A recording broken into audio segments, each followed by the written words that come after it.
मद फैक्ट्री रे आयकर विभागर चढ़ाऊ सरुनी जहाँकि ढेंकानाल जिला तुमुसिंगा थाना माछिया गाँ निकटरे थिबा शक्ति मल्टीयार एंड लिमोनेटेड कंपनी रे जारी रही रेड। तेबे चढ़ाऊ परे मद फैक्ट्री रे पहुंची यार मालिक विक्रम किशोर साहू। तेणु ऑफिशियल कागजपत्र जांच सहित विक्रम साहू को जेरा करुछि आयकर टीम।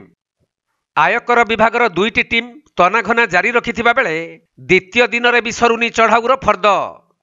तेबे एही मद फैक्ट्री रे बड़ रहस्य रही कि कहीं एते घंटा बीती जाइथिले सुद्धा आईटी रेड अधिक त्वरान्वित हेउछि आउ सरू नहीं आयकर विभागर चढ़ाऊ। कौन रही एही मद फैक्ट्री रो भितरिया गुमर? तेबे 2012 मसीहारू आरंभ होइथिबा एही विदेशी मद तैयारी फैक्ट्री रे कागज कलम रे होइछि कि हेरफेर, जेउथिपाई फैक्ट्री भितरे 2 दिन धरी लगातार भावे आयकर विभागर अधिकारी माने करुछंती जांच।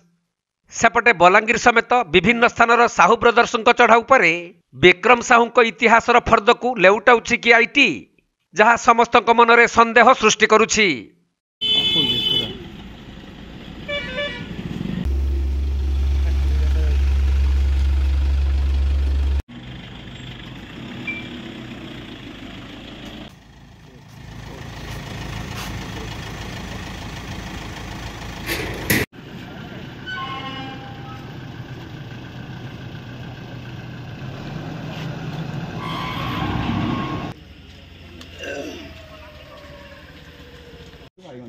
ढेंकानाल जिल्लारू असीम अमिताभ शतपथी रिपोर्ट, कोणार्क लाइव।